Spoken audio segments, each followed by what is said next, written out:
Welcome back to my channel mga tropa, kumusta po kayong lahat? So for today's video, ang pag-uusapan po natin is kung kailangan nyo pa po bang mag-schooling kung kayo po ay mag-a-apply papunta rito sa Canada. So yan po ay comment ng isa nating kababayan na si @marvlog6785. So ilalagay ko yung YouTube name niya dyan sa screen. So shout out sa'yo kabayan. Gusto po kitang pasalamatan sa pagbibigay mo ng time para panoorin yung vlog ko at sa pagbibigay mo ng comment dyan sa nakarang upload natin. So maraming salamat sa iyo kabayan. I really appreciate yung time mo po na ibinigay para panoorin yung vlog ko. So ayun, kabayan, depende po yan kung saang lugar ka pupunta rito sa Canada at kung anong klase pong trabaho ang a-applyan mo pag ikaw po ay nagpaplanong mag-apply dito sa Canada. So magbibigay po tayo ng mga example ng trabaho na kailangan mo mag-schooling at mga trabaho na kahit na hindi ka na mag-schooling is pwede mo pa rin pong applyan papunta rito sa Canada.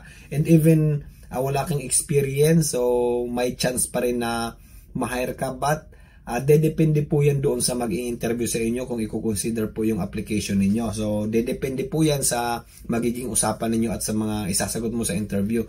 But anyway, yung mga trabaho po na kailangan mong mag-schooling is kung ikaw po ay nagpaplanong mag-apply bilang caregiver papunta rito sa Canada. So yes po, dahil mag-aalaga ka po ng pasyente dyan, kailangan mo po na mag-aral po talaga dyan, kumuha ng experience dahil alam naman natin ang caregiver is mag-aalaga ka po ng it's either matanda or disabled na pasyente. So kailangan po talaga ng proper training dyan at schooling.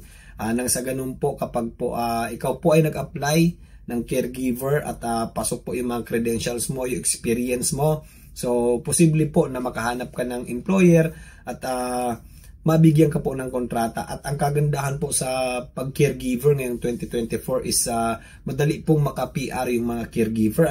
So sa mga nag-a-apply po ng caregiver papunta rito sa Canada ngayong 2024, good luck po sa inyo at sana po ay maka-apply kayo at makakuha kayo ng amo na magbibigay sa inyo ng trabaho. So, ayan po, marami pa po yan actually mga tropa. So nagbibigay lang tayo ng mga iilang trabaho na kailangan mo pong mag-schooling. So ano ba yung mga trabaho na kahit na hindi ka na mag-schooling is pwede ka pang makapag-apply papunta rito sa Canada, and even wala kang experience, pwede ka pa rin matanggap sa trabaho. But depende po yan mga tropa sa mag-i-interview sa inyo.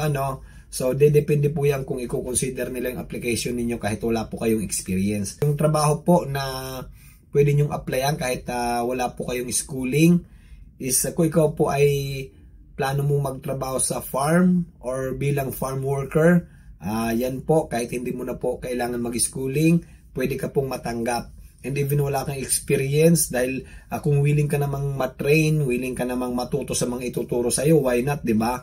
So may mga kakilala ako rito na hindi naman farm yung previous job nila dyan sa Pilipinas, pero nasa farm sila ngayon nagtatrabaho, wala silang experience, natanggap sila. So like I said, depende po yan sa hiring manager, sa mag-i-interview sa inyo kung talagang kailangan nila ng tao, kung paano ka sumagot sa interview mga tropa. So ayan po, marami pong criteria yan at like I said, depende po yan sa mag-i-interview sa inyo. So pangalawa, kung ang line of work mo po is kabilang doon sa low skilled job or kumbaga hindi ka naman skilled, so yes, pwede ka pa pong makapag-apply dito sa Canada. Like kung ikaw po ay warehouse worker, forklift operator, so marami pa po, manager sa hotel. So marami pa pong trabaho na kahit na wala kang schooling is pwede ka pong makapasok at makapag-apply dito sa Canada. So ayan mga tropa, hindi nyo na po kailangan mag-schooling kung yan po ang line of work ninyo. So like I said mga tropa, depende po yan kung anong klaseng trabaho ang papasukan ninyo. And then kung maaalala nyo, nabanggit ko kanina na depende kung saang lugar din kayo pupunta rito. So kung kayo po ay magtatrabaho sa Quebec or sa Montreal, kailangan nyo pong mag-aral nung language nila doon dahil ang number one na ginagamit nila doon is French. So, kailangan nyo pong pag-aralan yun mga tropa dahil bibihira po yung nagsasalita ng English doon at required po talaga yung French language na pag-aralan dahil yun po yung talagang ginagamit nila doon. So, kung mapupunta naman po kayo sa lugar dito sa Canada na primary language ay English. So, as long as nakakapag-communicate kayo ng English, nakakapagsalita kayo kahit na hindi ganun ka-fluent, wala pong problema yan. Basta nakakaintindi kayo at like I said, nakakapag-communicate naman kayo ng maayos. Kahit hindi ganun kaganda yung pagsasalita ninyo, wala pong problema yan. Mahahire pa rin po kayo sa mga a-apply ninyong trabaho. So, wag po kayong mag-alala kung hindi po kayo magaling mag-English, wala pong problema dyan mga tropa, no? So ayun, bago natin tapusin yung vlog natin mga tropa, 484 subscribers na po pala tayo. Gusto ko pong pasalamatan yung mga bagong subscribers at yung mga kababayan natin na nanunood, lagi nakasuporta dyan sa YouTube channel natin. Maraming salamat po sa inyong lahat mga tropa, no?